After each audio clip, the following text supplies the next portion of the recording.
What's going on, guys? This is going to be a different type of video than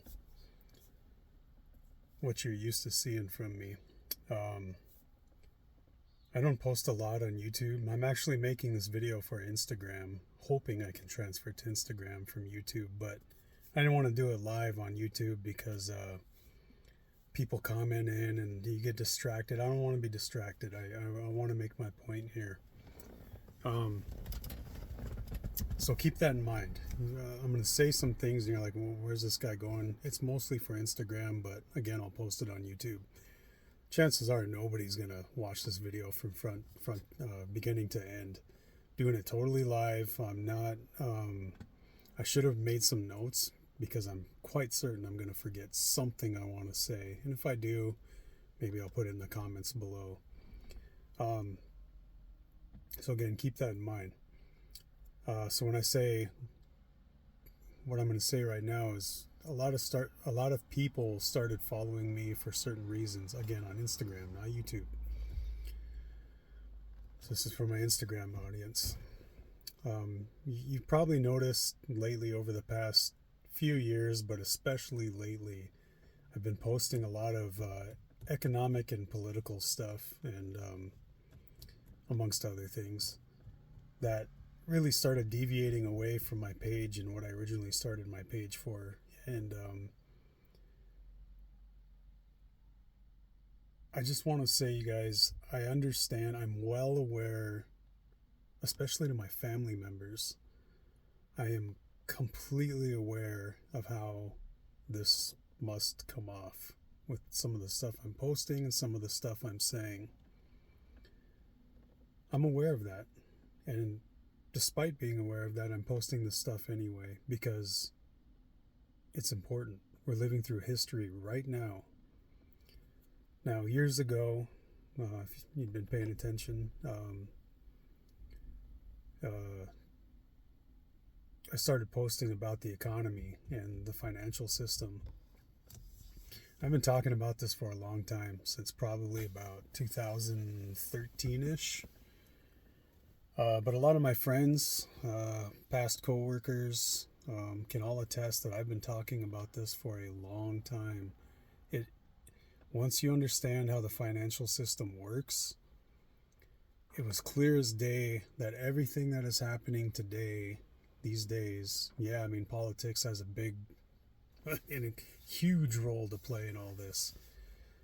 But if you understand the financial system, you know that, like in a previous video I posted on Instagram, I said this is normal when financial systems start to fall apart. Everything we see today going on is normal. And I hesitated to say normal, and I said could be expected, And again, I can think of all these previous coworkers that I've told about this event taking place and what was going to happen partially. I told some people there's going to be wars, and I don't know what their perception of that was, if they thought I meant a war in the US or whatever. The thing is like we never know how that's going to play out, but we're seeing wars. I don't need to elaborate on that. You all know what's going on. Okay. But yeah, I do think war is coming here as well. Whether that's a civil war or, another country attacking us or both. I think either one's possible, and both at this point might be probable. Um, so you guys know who you are, who I've talked to before. It's taken a lot longer than I thought it would have, and that goes for any. I don't want to say economist because if you watch mainstream media, which I don't, they always get it wrong. Apparently, from what I've heard from the sources that I do watch on YouTube, people that are much smarter than me financially, um, uh, are typically right about these things, and they're letting me know that the economists on mainstream media are not. They always get it wrong. So anyway, so getting back to me being well aware of how my page and my mentality and stuff seems to be shifting towards this political stage and economic stage and stuff. Real quick, like how did I get here? How did I go from posting things about motorcycles and just my personal life and positive things to posting to gravitating towards this more negative stuff that's going on in the world today? How did I get there? Here. Well, it started with the housing crash in 2008, and I was living in Phoenix. I'm not going to get into too much of this because I don't want to make this video too long. I just want you to understand where I'm coming from and my perspectives. That was the first time that sparked my interest in economics, because when I saw what was going on in Phoenix, I was like, what the hell is going on? It seemed like 7 out of 10 houses on some streets were for sale. It was just insane, you know. And as I dug into that and figured out what was going on, then I started learning about the financial system. And I'm going to start with a quote by Henry Ford, and he said, "It's better the American people don't understand the financial system, because if they did, there would be a revolution by tomorrow morning." I kind of paraphrase that, but I mean, that's pretty damn close to what he said. I might have missed a few words, but that's pretty much what he said. And after learning about it in the Federal Reserve and just monetary policy, fiscal policy, monetary history, economics,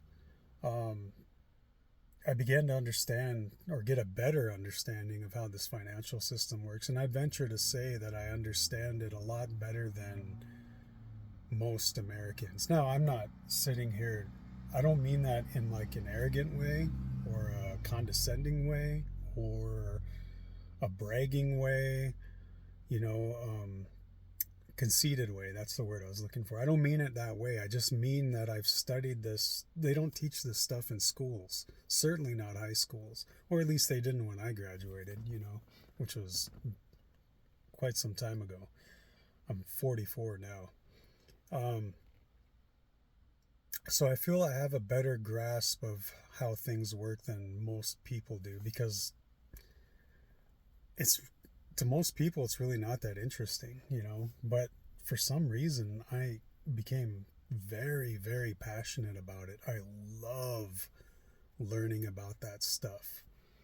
And I haven't stopped. I've continued over all these years since roughly that time. 2009 is when I bought my house in that crash. That's when I really started learning about this stuff, and I haven't stopped ever since. I've just been consuming it, learning, reading, listening. Yeah, so I've been at it for a while. You know, I'm not just. Anyways, I think you get my point. But as I started learning more about it, the financial system, you start to learn how different pieces of the puzzle come together to make this whole thing work or not work. So what I'll say regarding politics, well, again, it started out briefly economics. Why are all these houses for sale? Why are they so cheap? Went immediately into financial system and financial plumbing of the world and the U.S. That's what was my main focus. But as I learned more about that, I learned more about economics, and I learned more about politics. Now, I have never been into politics. Didn't care about it. Just, I should have, but I didn't. I just, no interest in it whatsoever. So, how I'm going to explain it is this.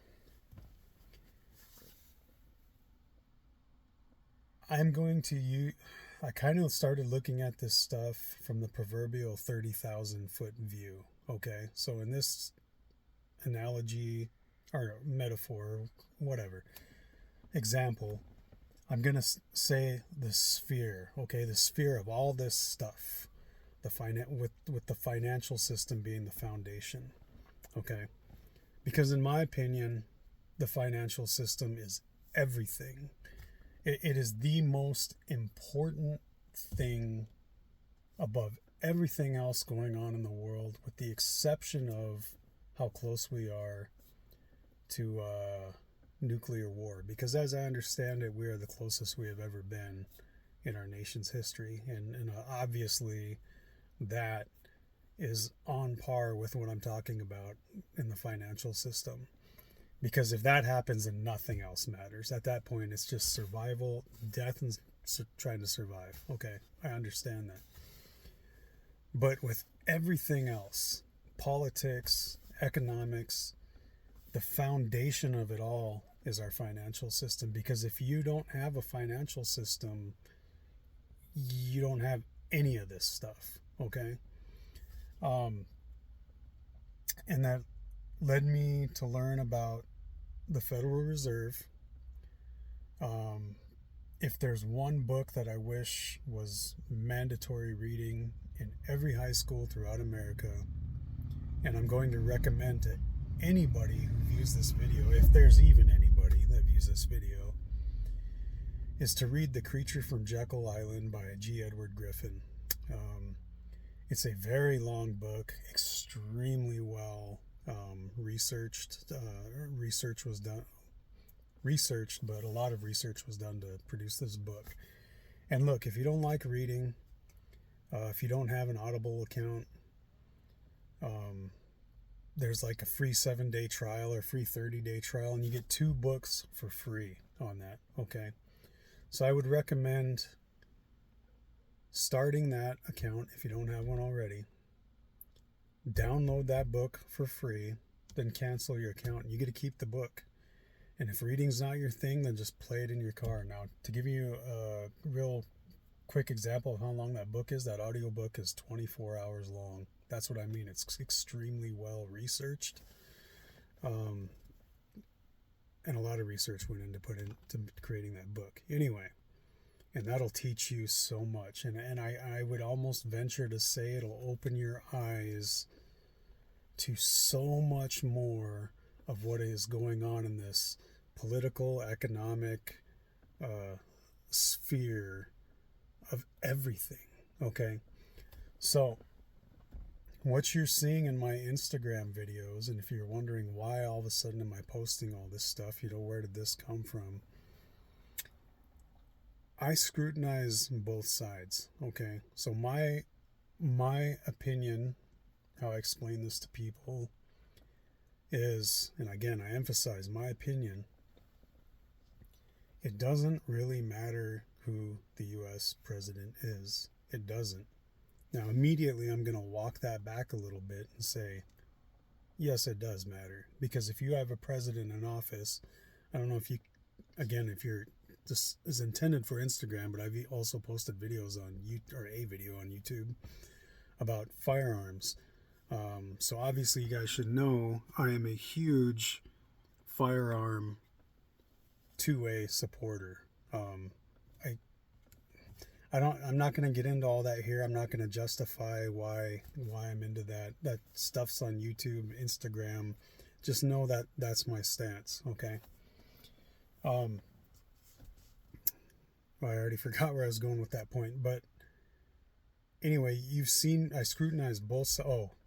Why it matters. Okay, so yes, if there's a president that we have in office, regardless of what party or who he is or what time frame it is, past, present, future, that say wants to get rid of gun rights, take guns away from people, U.S. citizens, that matters. Okay, so when I say it doesn't matter who the president is, I'm not talking about things like that. I'm talking more about the financial system.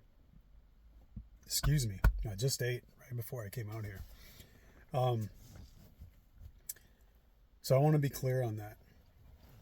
So, and I'll get more into this financial thing later, but as I'm learning about this stuff, I'm looking at the sphere from an outside perspective, because keep in mind, I was not into politics. I'm still not really into politics. I'm learning more about it, and it's very interesting and curious to see what's going on.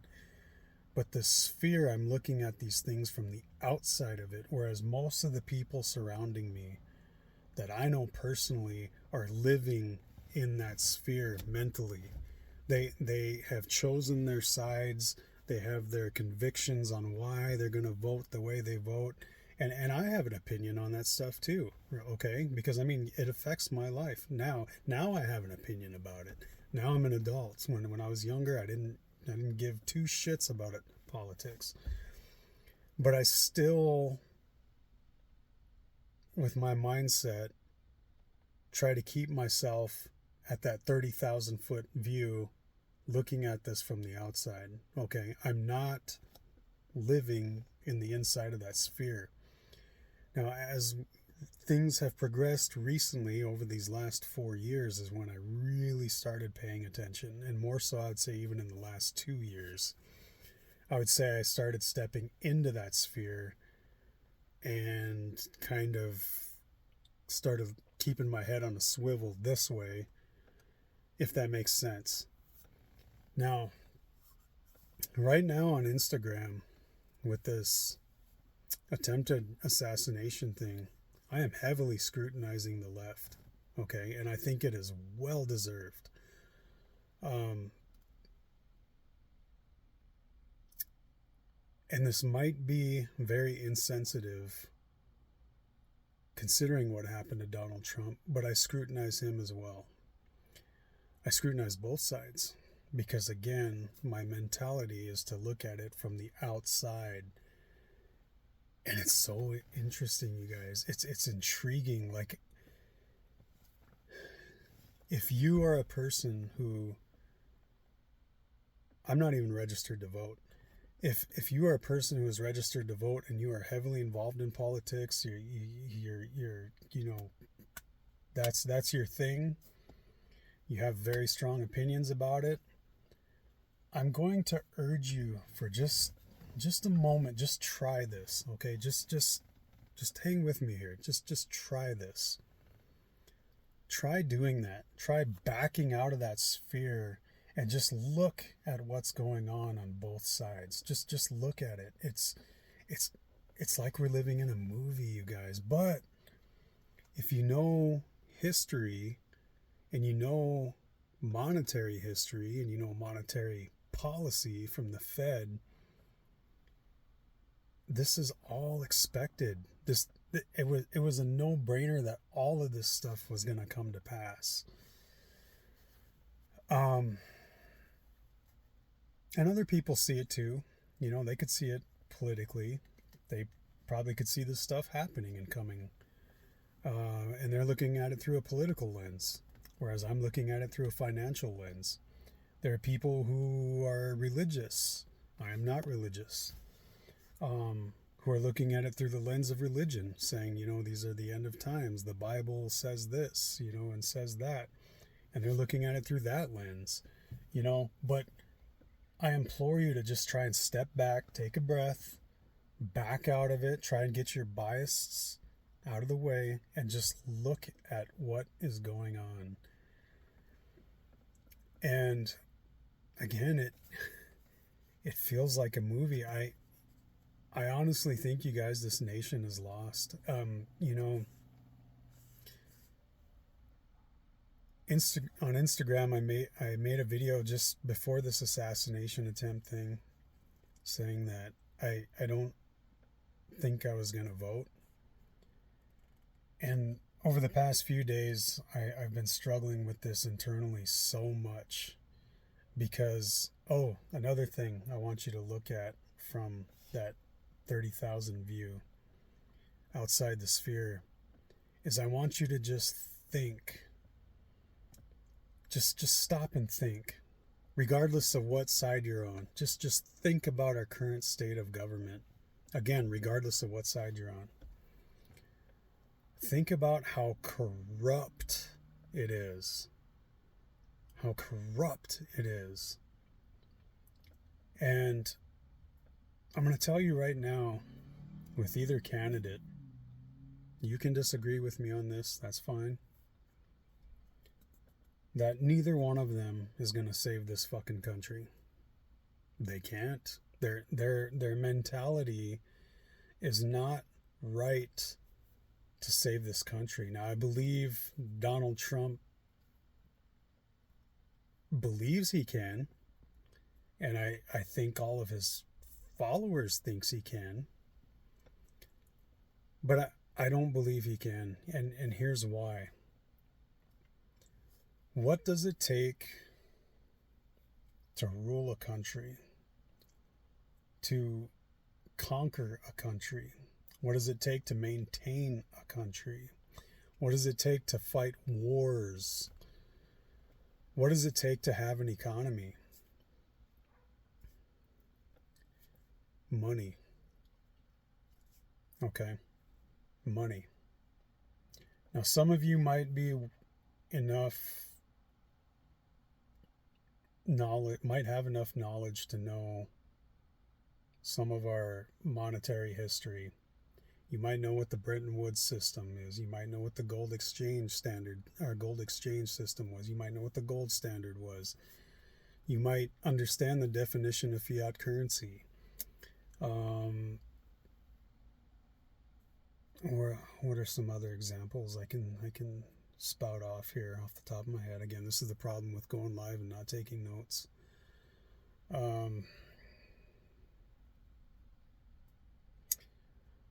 What is the importance of a gold standard? When was the Federal Reserve formed? How was the Federal Reserve formed?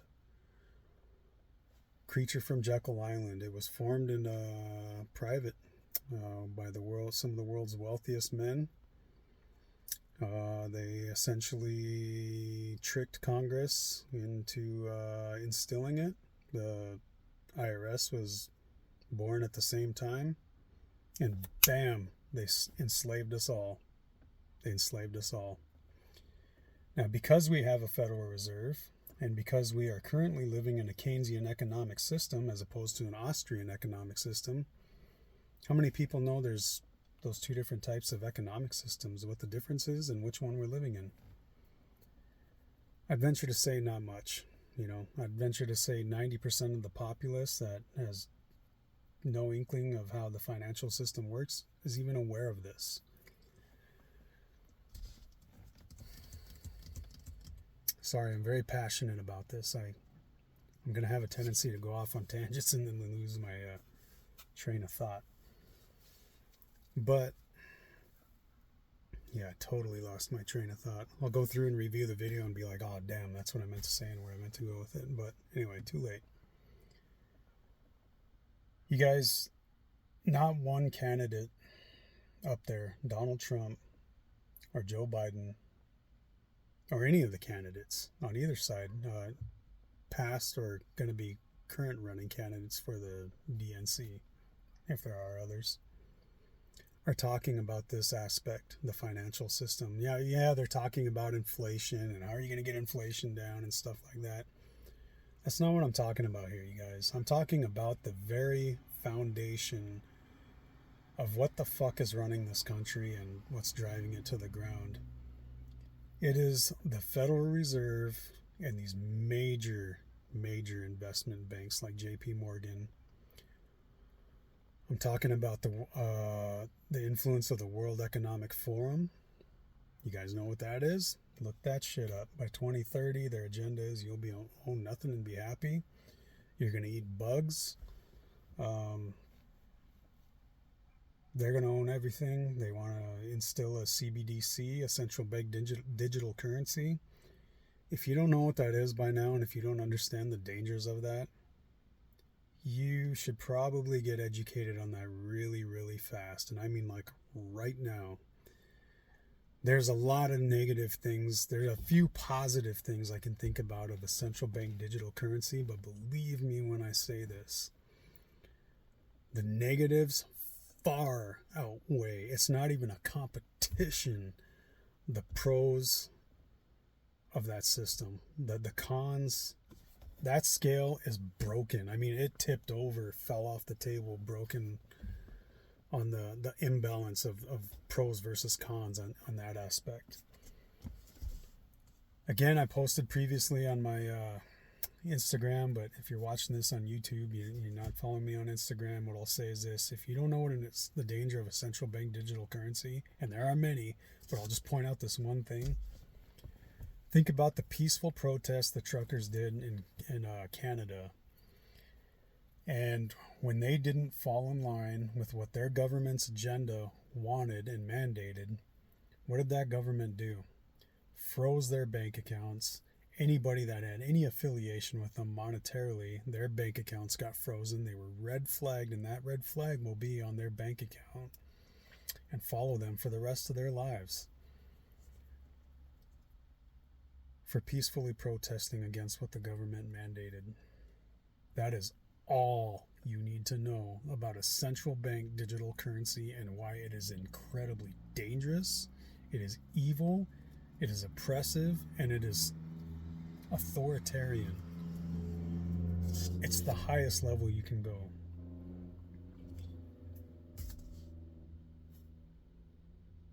These candidates aren't talking about that. As I could be wrong here, but as I understand it, Vivek Ramaswamy told Trump that he needs to bring this up to the public, his voters, and say that he won't allow that to happen here. As I understand it, and again, I could be wrong, he didn't even know about it, or it wasn't even on his radar until Vivek told him that. That is concerning. Okay, I'm going to say some things about Trump that's going to probably piss you off if you're a Trump supporter. I don't care. You need to be, because most people don't understand the financial system, I'm going to tell you some things that you need to know about so you know what the fuck you're voting for. And that being said, I'm most likely going to vote for Donald Trump. So I'm just going to be upfront about that. Certainly not voting for Biden or anybody on the left, because this country is fucking falling apart. But Donald Trump cannot save this country. He's already proved it in his first 4 years. The type of saving this country I'm talking about requires a level of, I'm not even going to say restructuring, tearing it down and rebuilding it from the ground up like a Javier Milei. Until we get a leadership like Javier Milei, from what I understand, again, if I'm wrong, I'll concede, I'll admit it. But until we get that kind of leadership, I don't know if I mentioned this, but Javier Milei is the new president of Argentina. And as I understand it, he tore down the whole government, started from scratch, rebuilt it up, because again, it was corrupt. Inflation was running rampant. And from my understanding, he got rid of their central banks. And that's what the Federal Reserve is it's a central bank. Because he understood what it needed to happen in order to make that country great. We had a candidate in the past that understood this, and he's the only one that I'm aware of, at least within, I wasn't into politics at the time, so I don't know when this gentleman ran, but that was Ron Paul, libertarian.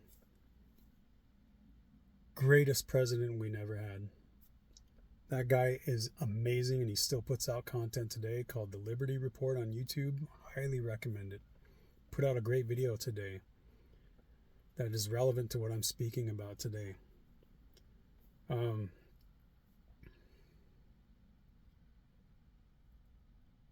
So again, I may say some things right now about Donald Trump that you may not like, but I want you to understand what the fuck you are voting for. Okay? So, while I just sat there and tooted my own horn about understanding the financial system better than most, I don't quite understand this, but what I will say is that I follow some very, very smart people on YouTube that understand that are much smarter than me in the financial sector of things. Some of those people are people like Mike Maloney, Chris Martenson. I guess I should give them some credit. Mike Maloney of goldsilver.com, Chris Martenson of Peak Prosperity, Adam Taggart. He's got a newer YouTube video. I apologize. I don't remember his new channel. Even Peter Schiff has a pretty good grasp on this stuff. Ron Paul. There's numerous like I said, I've been studying this stuff for a long time. There's numerous channels. These people are way smarter than me, and some of them have said that, you know, they're talking about tariffs that Trump wants to impose on China. I can't remember which one of these people said this, but I'm going to take their word on it because they're much smarter than me on this type of stuff than I am. You know, Trump is big on these tariffs on China, and he wants to punish China for this. Well, as I understand it, or if I understand it correctly, what these people that I follow say, they're saying that will actually create worse inflation for us, because if they're charged more money to do business in the United States, and they have to pay that to do business with the United States, they're simply going to jack up their prices, and that's going to cause inflation. Well, no, I'm already misspeaking.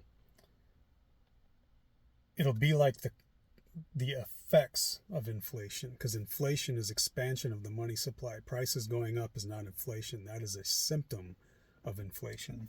Okay, so I don't want to sound like a dumbass after I'm sitting here telling you I understand this stuff better. I gotta make that clarification. So moving forward, if I accidentally let that slip, that's what I mean. Inflation, depending on the context and what I say, I'm talking about the effects of inflation. Okay, which is prices going up. As I understand it, it'll have a similar effect of inflation, meaning prices are going to go up because they're going to charge more. They're not going to take that hit. All right. One thing when Trump was president that I criticized him about was his policy. He was calling for the Fed to do negative rates. Now, if you're a Trump supporter, let me ask you, what does that mean? What does negative rates mean? Why would he be asking for that? What does that mean for you? Well, let me tell you as I understand it. So the Fed sets rates in the monetary system. They set a target, and then they make these moves to try and reach that target, which involves buying and selling bonds and other financial assets and whatnot. Well, I gotta crack my window. It's cold in here. Sorry, the music's probably gonna come on.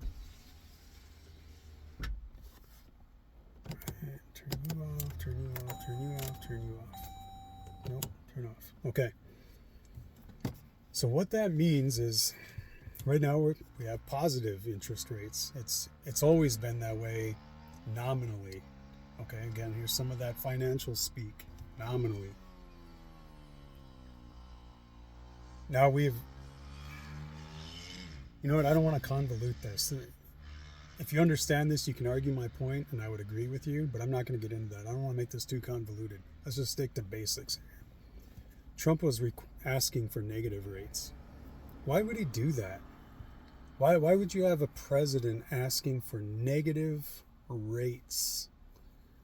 Well, I'll tell you why.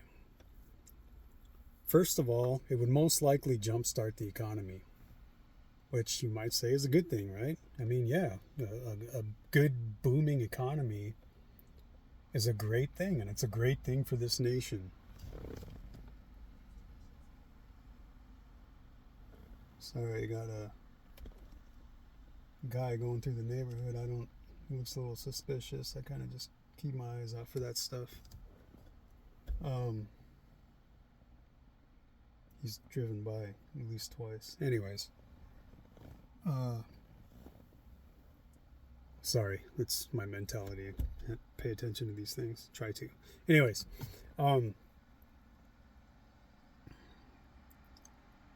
Yes, if the U.S. is making products and we're selling products, we have a strong labor force, a free market capitalism society, not a crony capitalism, but a free market capitalism society. It's like a food delivery guy. Those are if we have that stuff in place and things are working right, that is good. That is a good, strong economy. If it's what is the word I'm looking for? I can't think of the word. Let's use the word manufactured. If the Fed manufactures a good economy by lowering interest rates and causing people to go out and borrow more than they normally would because interest rates are so low, as opposed to like a free market society that kind of determines it that way. That's not necessarily good, you guys. That has an effect, negative effects on the economy that are unintended or maybe intended, depending on how you look at things. So negative rates means that, well, why was he calling for that? That's not necessarily going to help you or me, okay? Understand this. It's not. It might in some ways, because what that means is you take out a loan, there's an interest rate on it. Obviously, it's a positive interest rate. You know, you take out a $100 loan, you have a 4% interest rate, you owe $104 back, okay? That $4 is the interest rate. Well, what if it's negative? What if it's a negative 4% interest rate? So that $100 you took out, now you only owe back $96. Oh, sounds amazing, right? I mean, who wouldn't want that? Well, let me tell you what that means. Well, first of all, it means that all these big Wall Street guys and all these big investment bankers like Jamie Dimon and JP Morgan Chase and people in Goldman Sachs and all these elites and all these Wall Street guys fucking would love that.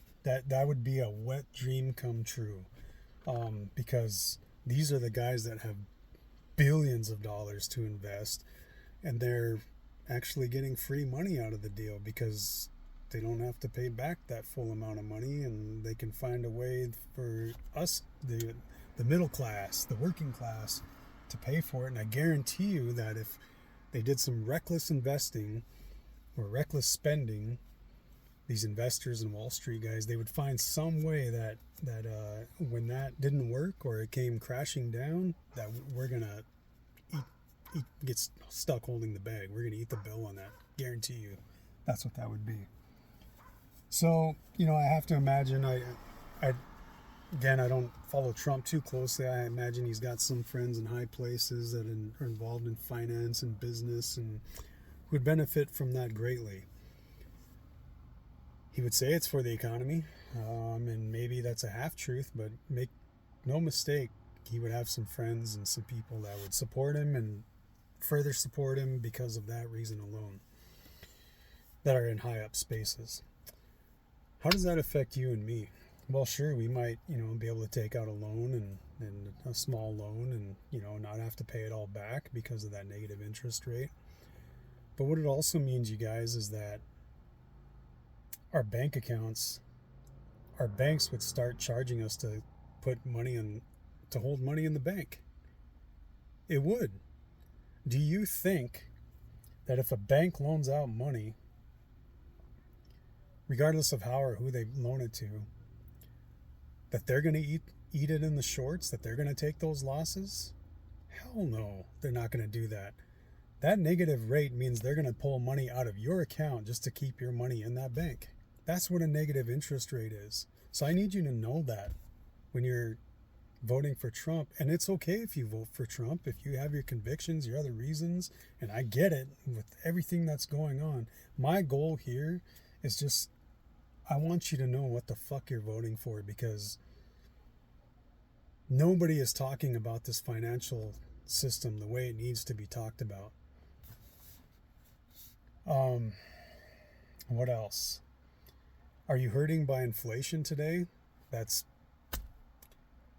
a rhetorical question. Everybody's hurting by inflation today, unless you're a billionaire, a millionaire, then you're immune to the economic effects of all this inflation. But if you're hurting by inflation today, I want to remind you what president approved and signed the CARES Act again? That $6 trillion CARES Act, where we started getting shortly after that, we started getting the checks. Um, and that was Donald Trump. And that kick-started this inflation. Now, I'm not saying it was only him. You know, I could go on and on and on about the left and how terrible and how they're ripping this country apart right now. My goal right now is just to get you to think and to understand what you're voting for. And I'm going to pull it all together at the end. I know this video is getting long. It's already 40 minutes. I don't think it's going to make it on Instagram.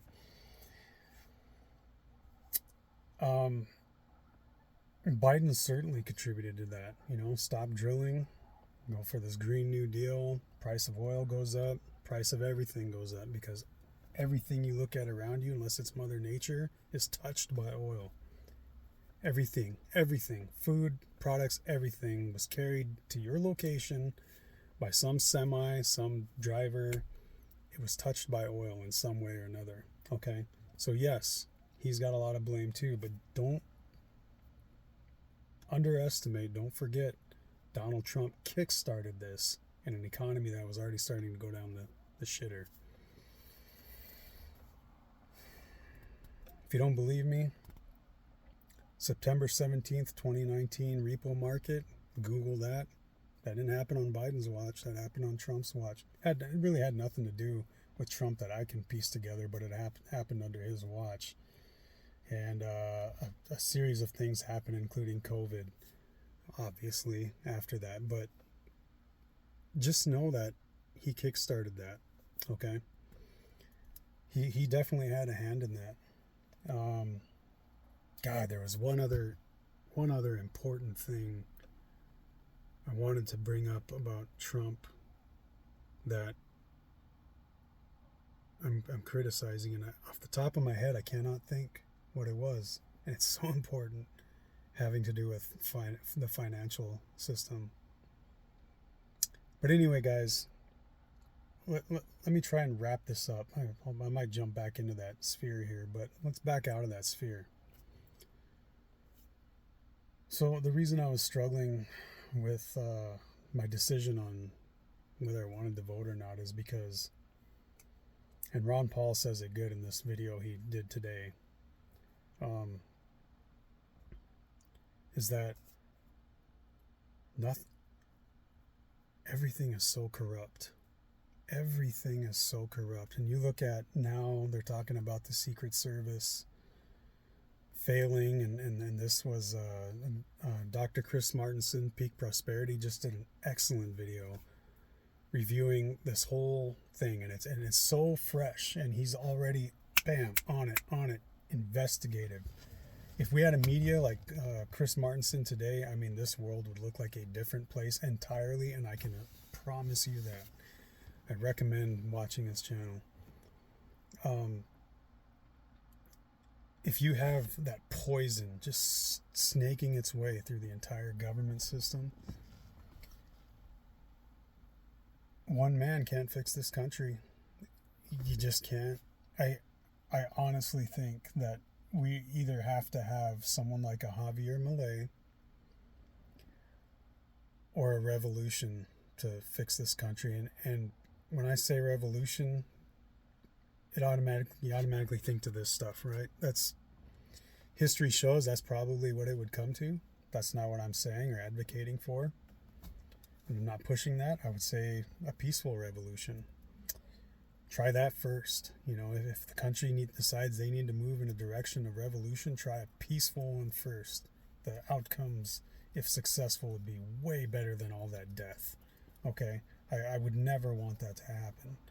It may be necessary at this point, and I kind of think it is. I do think it is. Not saying a deadly revolution, but I think a Javier Milei or a revolution of some sorts is necessary to save this country. End of story. Trump's not going to do it, you guys. He's not. He's just not. He may get it steered back in a better direction, which we could all use and could need right now, but he's not going to save it. Just step back and look at how poisoned this whole system is. You know, It's insane. Just again, I implore you, just please step out of that sphere and just look at what is going on both sides, and understand that no matter which side gets in the White House, it's not going to be fixed, because that poison is still there. And you know, this drain the swamp thing and whatever, it's all bullshit, you know, because if we have a leader that's not willing to just shut everything down, and don't get me wrong, that would hurt all of us, but you know what, all of us are going to get hurt either way, whether we shut down the government, restructure this whole financial system, get back onto a gold standard or something equivalent. Won't get into that. And understand the dangers of being able to just print money, enslave the people, enslave you and I. Then if we don't have that, it's not going to get fixed, you guys. It's the hard truth. You know, it's not going to happen. It's not. And again, Ron Paul, he could say this. I think he said what I've been trying to say this whole time in 20 minutes. And I'm looking at 46 minutes already. His video today. It's just going to take that kind of level of change to really fix this country. Because if we don't, like I said, it's already lost. There is no coming back from this with one man, especially not in 4 years. Definitely not in 4 years. Until we get rid of the Federal Reserve and a corrupt conduit by the name of U.S. government, in which people like the World Economic Forum can siphon in their agenda. Until we get rid of things like that, we're fucked. You're seeing it play out in real time. And whether you want to look at that through a financial set of eyes, religious set of eyes, political set of eyes, the result is the same, you know. But if you take away the ability for the Federal Reserve to print money and the government to print bonds to get access to that money, unlimited in their ability to do so, if you take that away, you take away their power. Period. That is what it's going to take. Period. And until that happens, we are fucked. So, I hope I got my point across. You know, if you want to vote for Trump, I understand why you want to do it. Just understand, he's not the savior. He is not the savior. I believe he can maybe get us into a better direction. I believe he wants to. I don't believe... Anyway.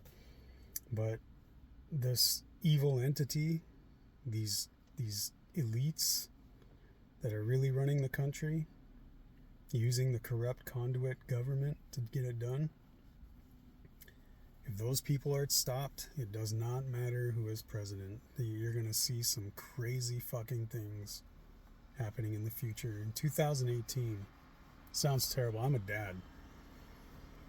And as a dad, it's very hard to talk to your children about these things. But in 2018, before any of this kicked off, it was clear this was coming. I told my son, there's going to be a day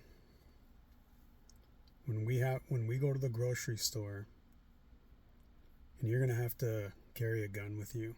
I mean, many people do it already, but I mean, you're going to have to carry a gun with you because our financial system's failing. And so many people are going to be hurt by it. So many people are going to die, but lose their houses, lose everything. And they're not going to be able to afford to eat.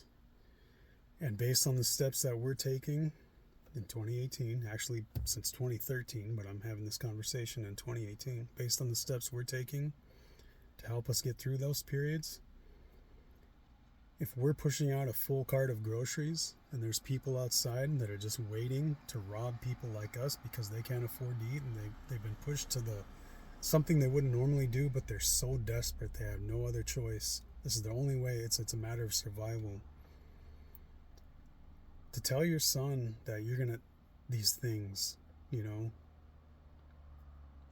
that's a tough conversation to have. And look where we're at today. Do you think it's going to get better? Do you think it's going to get worse? Crime is going to skyrocket, you guys, like you have never seen, like within our generation. I mean, you haven't seen anything yet. You can point fingers left, right, whatever. Look at the financial system. Look at the people that really run the...